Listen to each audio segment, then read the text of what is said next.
Vamos falar sobre um importante tema. A Fundação Heinrich Böll acaba de lançar a publicação A Democracia Aceita os Termos e Condições, Eleições 2022 e a Política com os Algoritmos. A gente vai falar sobre esse assunto com a Manuela Viana, ela que é coordenadora de comunicação e projetos na área de tecnopolítica da Fundação Heinrich Böll Brasil. Oi, Manuela, bom dia, seja bem-vinda. Bom dia, Marilu. Mil desculpas aí pelos problemas técnicos, é porque a gente vai falar de internet, aí tem que ter um problema com a internet, né? Bom dia, obrigada por me receber. Para exemplificar como é a situação aqui no Brasil, mas enfim, você está falando diretamente do Rio de Janeiro, você me contou que está uma ventania incrível aí, né? Estou falando do Rio de Janeiro, está um dia lindo de sol, mas está uma ventania desesperadora, que eu acho que por isso que ficou derrubando a minha internet. Tá certo, mas vamos lá, segura a internet agora, vamos lá, Manuela. Vamos falar aqui inicialmente, antes da gente falar exatamente, né, dessa publicação, rapidamente, para quem não conhece a Fundação Heinrich Böll, né, qual que é o trabalho que essa fundação desenvolve? Bom, a Fundação Heinrich Böll é uma fundação alemã, conectada ao Partido Verde lá da Alemanha. Ela tem 33 escritórios no mundo e ela tem uma missão de contribuir com o processo de fortalecimento da democracia. Então, a gente está no Rio de Janeiro, no escritório Rio de Janeiro, mas apoia diversos projetos de organizações da sociedade civil pelo Brasil todo, e a gente quer promover diálogos pela democracia. E aí a gente trabalha com um tema da justiça socioambiental, com várias organizações da sociedade civil, no Rio de Janeiro, na Amazônia, no Nordeste. A gente também trabalha com uma linha de direitos humanos, com várias organizações de comunidades, de favela, e a gente também tem uma área chamada tecnopolítica, que a gente trabalha pelos direitos digitais. E é aí que está conectada com essa publicação que a gente vai conversar. Exatamente, a publicação que se chama Democracia Aceita os Termos e Condições, Eleições 2022 e Política com os Algoritmos. Bom, vocês convidaram, pelo que eu vi aqui, 10 pesquisadores, né, entre acadêmicos, jornalistas, políticos dos campos dos direitos digitais e da ciência política, justamente para eles apontarem aí os caminhos em defesa da democracia nas eleições de 2022. E é realmente de extrema importância, né, esse tema, para a gente saber o impacto, né, das redes sociais e também dos algoritmos nas eleições. E temos aí na memória, né, Manuela, o que aconteceu nas eleições de 2018, né, como, de um modo geral, tanto os partidos quanto o próprio Tribunal Superior Eleitoral estavam aí praticamente despreparados, né, nessa área, para lidar aí, especialmente com as fake news. Então, eu queria saber, as redes, na sua opinião, têm um papel realmente fundamental nas eleições? Você acha que houve já um aprendizado da última eleição após esses 4 anos? Então, Marilu, eu acho assim, super importante a gente dar uma ênfase e dar uma atenção grande para o papel das redes nas eleições, né? Como você falou, voltando um pouco para 2018, 2018 foi a eleição da internet no Brasil, né? Porque o presidente que foi eleito, ele conseguiu chegar ao poder sem praticamente nenhum tempo na televisão, sem grandes alianças, mas com muita habilidade nas redes sociais e utilizando de uma retórica muito forte de desinformação, né? Eu acredito, e os pesquisadores mostram nessa publicação, que houve um aprendizado, mas esse aprendizado dá vantagem para que de 2018. Por quê? Porque a desinformação ainda é muito grande e ainda há um desconhecimento de como os algoritmos funcionam e como a comunicação se dá nessas redes. Então, essa publicação, ela tem a intenção de trazer mais conhecimento, sensibilizar mais pessoas para esse entendimento dessa nova forma de fazer política que foi praticamente no Brasil, né? No mundo foi antes. Inaugurada nos Estados Unidos foi antes e no Brasil em 2018, a gente pode dizer. Uma nova forma de fazer política inaugurada em 2018 que continua hoje, que tem as redes sociais, as plataformas e os algoritmos influenciando muito a forma de se comunicar. Manuela, quais os temas, né, que são abordados nessa publicação? Aí depois a gente vai mergulhar um pouquinho em cada um desses temas. Certo. Então, a gente tem o tema da opacidade dos algoritmos, né? A gente tem artigos do professor Sérgio Amadeu, da Universidade Federal do ABC, e também do advogado Francisco Brito Cruz, que é do Internet Lab. Os dois falam muito dessas questões dos algoritmos, dessa nova forma de fazer política, porque como o nome da publicação traz que é uma provocação, a democracia aceita os termos e condições, eleições 2022 e a política com algoritmos, a gente provoca sobre, será que quando a gente diz sim na internet, a gente sabe o que a gente está aceitando, a gente sabe o que está por trás disso, porque, na verdade, os algoritmos a gente não tem exatamente noção do que eles estão mostrando e por que eles estão mostrando. Então, a gente tem esse tema dos algoritmos, a gente também tem o tema da desinformação, né, que é uma preocupação muito grande, né, como que a gente pode combater as fake news, o que é útil, o que não é. A gente tem o debate sobre o PL das fake news, que foi muito forte antes das eleições, e continua em debate, né, sobre a regulação, né, das redes. A gente tem dois artigos muito interessantes sobre gênero, que trazem essa discussão da representatividade das mulheres nos parlamentos, que chega a 15%, que é um contrassenso, porque a gente tem mais mulheres no Brasil e a gente precisa muito de mulheres lá para garantir os direitos. E a gente tem também uma discussão que é pouco falada, mas é importante, sobre a vigilância na internet, né? Como é que os aparatos tecnológicos, os celulares são vulneráveis e como é que isso pode interferir na forma de fazer política também, né? Com um artigo do Rodolfo Avelino, que é um professor do INSPER.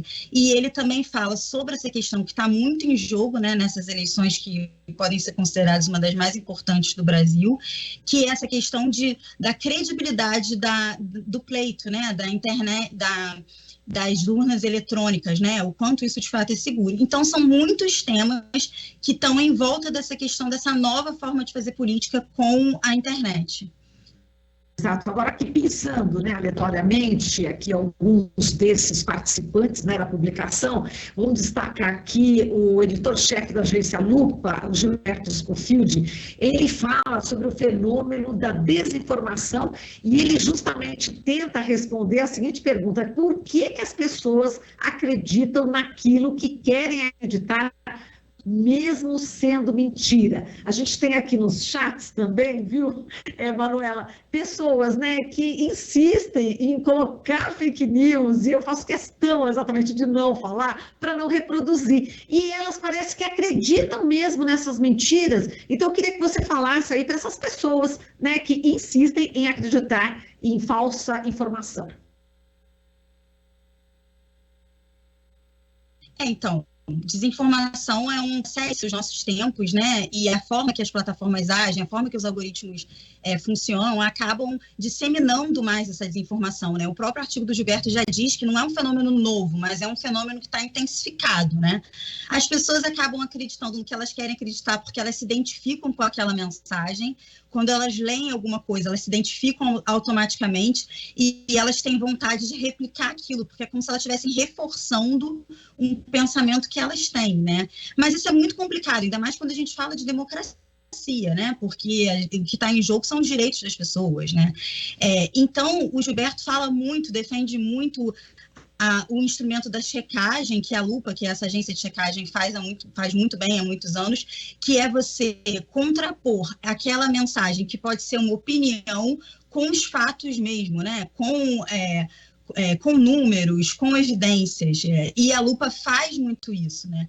E qualquer pessoa também pode contribuir, né, com checagem, né? Cada um no seu universo, dentro de um grupo de WhatsApp da família, pode dizer quando as notícias estão falsas, podem colocar informações verdadeiras. Então, eu acho também que esse fenômeno da desinformação,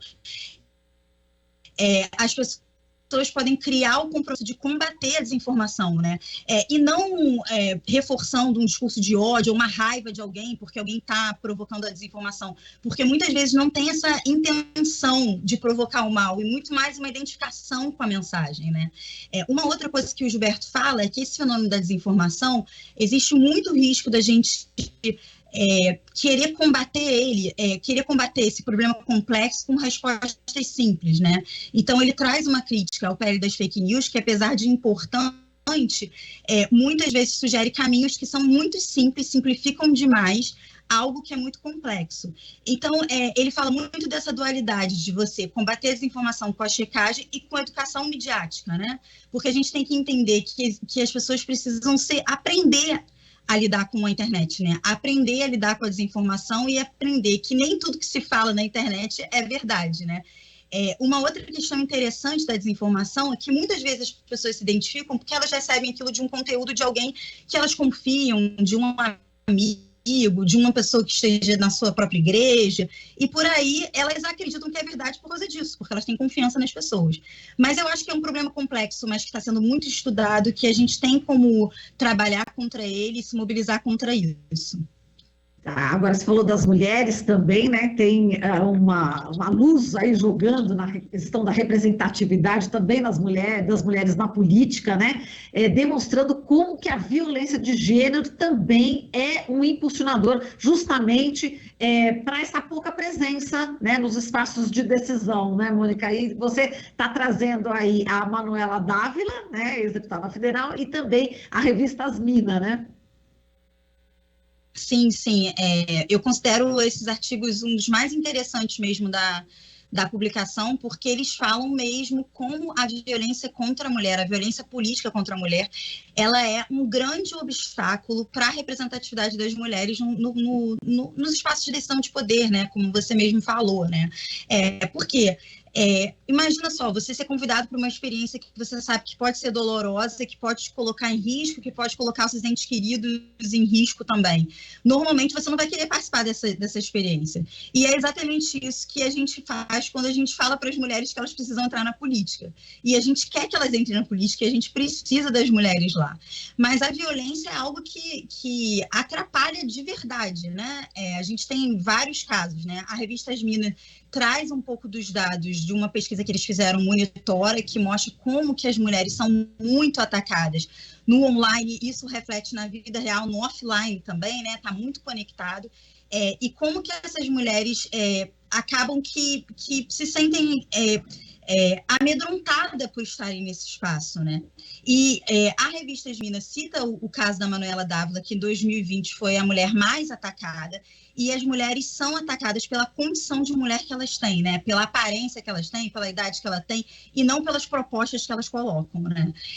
Então, assim, ambas, a Manuela Dávila quanto a revista Asmina, diz que é preciso combater a violência política contra as mulheres para que essas mulheres estejam mais nos espaços de decisão, e elas mostram caminhos para isso, né? A gente agora está no processo de eleição, né? Pela primeira vez, uma lei da violência, contra a violência contra a mulher política vai ser colocada em prática. Então, a gente ficar atento se essa lei de fato está sendo utilizada, se as denúncias das violências contra as mulheres estão tendo esse peso que precisam ter, para que as mulheres possam ter condição de disputar de forma igualitária as eleições, né? Então, é muito importante pensar nisso, assim. E um outro dado interessante que a revista Asmina traz no artigo delas é que, assim, por que a gente precisa de mais mulheres lá, né? A gente precisa das mulheres nos espaços de poder, porque são elas que pautam os projetos de lei para garantir os nossos direitos, né? Então, quando a gente fala de garantir direito de acesso a trabalho, de garantir direitos de cuidado, de rede de cuidado, esses projetos de lei, existem números e pesquisas que mostram que as mulheres que pautam mais, então elas precisam estar lá para isso ser olhado de fato e para a busca pela garantia de direitos, igualdade de direitos entre mulheres e homens sejam de fato alcançadas. Olha, Manuela, a gente já está com o nosso tempo esgotado, infelizmente, mas eu convido, né, o pessoal que está acompanhando a gente a acessar, né, essa publicação. Tem aqui, só vou dar um saborzinho aqui de um dos temas, né, as pesquisadoras da Universidade Federal do Rio de Janeiro, Débora Pio e Isabelle Aguiar, trazem um olhar sobre os saberes locais como meios de driblar a crise. É muito interessante, pena que você não vai poder falar aqui, mas é justamente um incentivo para que as pessoas entrem exatamente no site, né, da Heinrich Böll, justamente para poder acessar toda a pesquisa. Então, vamos lá, já fechando aqui, Manuela, como é que as pessoas podem acessar essa importante publicação? Então, essa publicação está disponível para download na íntegra gratuitamente. É só entrar no site da Fundação Heinrich Böll e baixar e ter acesso a esses 9 artigos e muitos infográficos e muitos números que estão aí para ajudar a gente a buscar garantir direitos nessas eleições e lutar pela nossa democracia. Portanto, tá aí, eu vou soletrar aqui o site, veja se está certo, pelo menos eu tenho aqui, é o www, né, boell.pt/pt-br,